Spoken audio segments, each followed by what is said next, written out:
Fellas, you know Degree Cool Rush deodorant, right? Well, last year they changed the formula, and guys were mad about it. One dude even started a petition. So guess what? Degree heard us, admitted they messed up, and brought the original Cool Rush scent back exactly how it was. And it's in Walmart, Target, and other stores now for under $4. So grab some and remember why its cool, crisp, and fresh scent made it the #1 men's antiperspirant for the last decade. Degree Cool Rush is back, and it smells like victory for all of us. Ryan Reynolds here from Mint Mobile. I don't know if you knew this, but anyone can get the same premium wireless for $15 a month plan that I've been enjoying. It's not just for celebrities. So do like I did and have one of your assistants switch you to Mint Mobile today. I'm told it's super easy to do at mintmobile.com/switch. Upfront payment of $45 for 3-month plan, equivalent to $15 per month required. Intro rate first 3 months only, then full price plan options available. Taxes and fees extra. See full terms at mintmobile.com. Auto insurance can all seem the same until it comes time to use it. So don't get stuck paying more for less coverage. Switch to USAA Auto Insurance and you could start saving money in no time.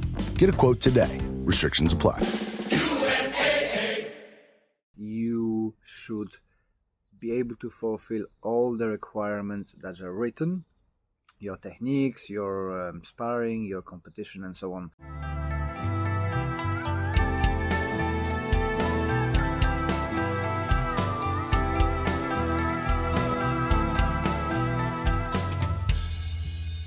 Hello, I'm your host, Les Bubka. Welcome to Anxious Black Belt, a podcast that focuses on karate, mental health, and everything in between.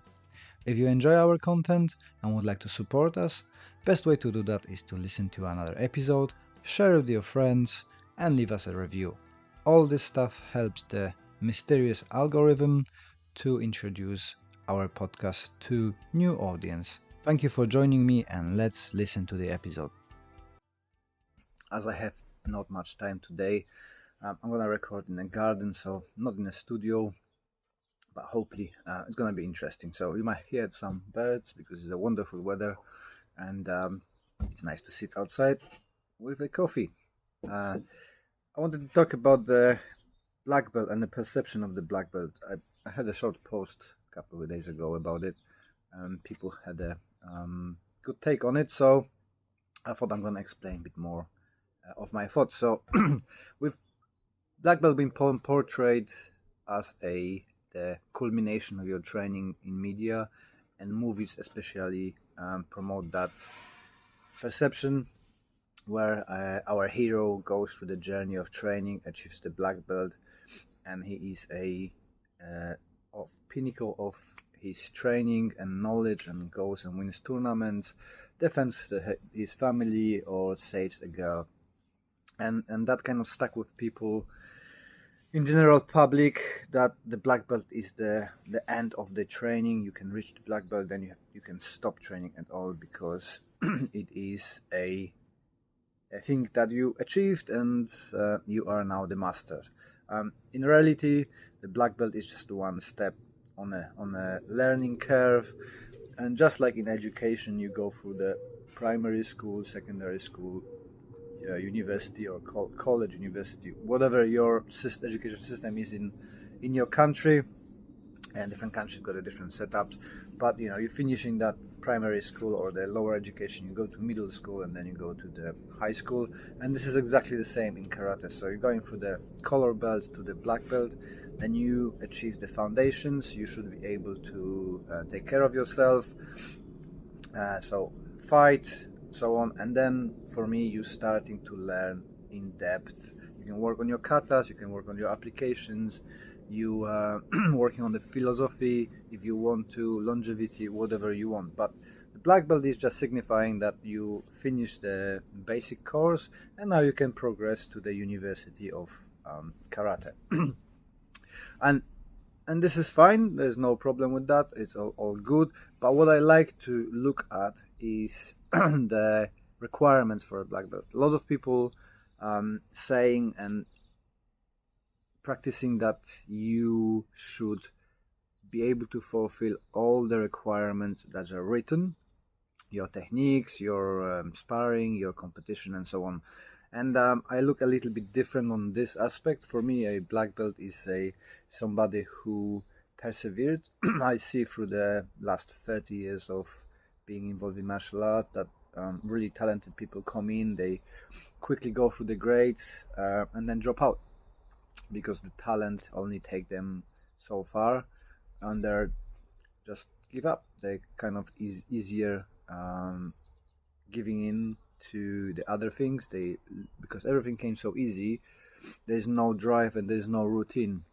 The motivation fading, and then they just go and do something else. They give up. They don't see, or they hit some harder challenges. I've seen that quite a lot in wrestling, when people who've been very, very talented going onto the competition scene, and the talent can take them only so far, and then they hit other talented person who have a motivation and had the discipline to go through the training, and they give up because it's hard and they are not used to it, to be disciplined and putting hard work. Everything came easy, so they expect everything to be easy. I'm talented, I'm super good, I'm always gonna be, but there's always somebody better. I like black belts that they overcome their difficulties, maybe disabilities, and they put up the work, they keep turning up, and they're going in. So on my example, I probably would never be able to grade for a black belt if my teacher been strict on our syllabus requirements, because on the green belt there was, you have to be able to kick technically correct Mawashigiri Joda. Due to my hips, I can't do that, so I never been able, although now I'm kind of higher on the hierarchy. I've got my black belt several decades ago, and continue my education. And actually the high kicks are not necessary for being a good in sparring and fighting and winning competition and championships. So the requirements are for school and within the school, and they be differing between the other organization, other dojos, and so on and so on. And to be strictly within this syllabus requirements, it might be making disservice to your members, because if everybody have to kick high and be flexible, do splits and I don't know, whatever requirement, do jumping, spinning back kicks on a level of 2 meters and above, and hitting the ceilings with the kicks, not everybody gonna be doing this. Not everybody gonna be able to do this, and you're gonna lose students, and you're not gonna be progressing people. In my dojo, I work with lots of people who have disabilities and mental health issues, and we have to take a different approach. So I've got the people who training with me for over 10 years. They overcome their disabilities. Like, good example is Danny. Danny's on autistic spectrum. When he came to us, he couldn't stay on his own in our dojo. He had to be with his mom and brother. Fast forward 12 years later, he's coming on his own, training with us, going with us on competitions, going barbecues, going to different events on his own, staying. Yesterday he'd been training with people who he never met before, doing our workshop, and he overcome those barriers. Technically, is he 100%? No. But the dedication, and if you look when he started and what is he doing now, and how his karate progressed, it will be a disservice on my part to not give him a black belt. Especially that the black belt is only just one step on the journey. So same with people with mental health. They coming in, they training, they overcoming the barriers. We've got a couple people who been not able to go back to work thanks to our program and a therapy they're receiving. They're now going back to work, and they have that confidence and ability to go back to work and deal with those challenges, because the karate's got that built-in failure and overcoming failure, and you're learning how to deal with the challenges and don't give up. Plus, we've got a good awareness program, and if you would like to kind of investigate that, we put the course together from Karate for Mental Health CIC. It's called Karate for Mental Health Toolkit, which helps the dojo students and instructors to build up that awareness and adjust their training methods towards the students with mental health or physical issues, and help you to spot the signals that something might be going wrong. But those people turning up for 10 years, putting hard training, they're always there. They might be not talented, they might have issues, but they are overcoming those issues. So not allowing them to achieve the black belt is a huge disservice, and I think it's unjust. So in my dojo, I like to look overall on people's abilities, not only that they can do a technical requirements. I see whole journey. Some people going to, for example, to the brown belt, they get injury, they are out of training for a year. They keep turning up in the dojo, they do whatever they can, but they cannot physically do stuff because their injury or disability doesn't allow them. And my job is to adjust the training towards their needs and make them become the best version of themselves. And if they put the work in, and I think that they fought for that black belt, I'm happy to give them a black belt. Other people might not judge them as a black belt, but they don't know their backstory, they don't know what they put up, they don't know what they overcome, and I think they deserve. Plus, the currently black belt within karate is no one recognized black belt, so it's just a significance for your dojo on what level people are within your group. They go to the different group, different requirements, different abilities, and might be better, might be worse. It doesn't really matter. It's just a rank within your organization to let you assess people and for them to recognize their efforts, putting in the training and how they improve and how much better they are now compared to when they stepped in. I know that lots of people gonna disagree with this because you're giving belts away and people can't do proper techniques. Sure, fine, whatever.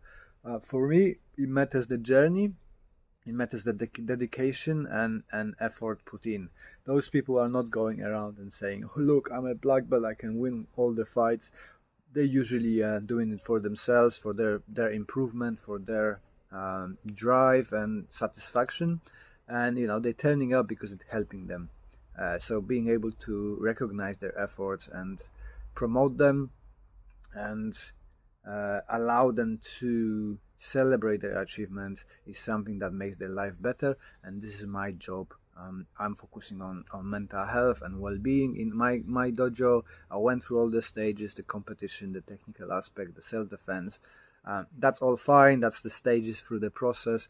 Now I'm at the age and I'm living in a very safe environment that I don't need to worry about those. I do for my enjoyment, I do for training, I do for fun, for community, because that's one aspect that people forget, that people with disabilities and mental health often are excluded. So if we can, as a martial artist, create a supportive environment and community, this is a hugely beneficial for their recovery, and more we can do that, more people we can help. Hopefully we're gonna have a extension of our project, Open Mat, where people can come in and create a community. We're doing, some people do sparring, some people do a technical breakdown, some people just chat, but we're creating community without the ego and without the competing between the groups. Everybody can come in, have a chat, have a training in a good atmosphere, grab a coffee after, and help each other to grow. So this is my thoughts on the black belt. What are your thoughts? Are you willing to overlook the technical abilities and give people belts because they're turning up, they're doing the best they can, and they are getting better than they've been before? Or you are very strict and for you the technical ability is the most important thing? Looking forward to your comments. Well done for listening to all of it. You are a superhero. Thank you very much for your support. And if you could leave us that review on a podcast platform, that would be amazing.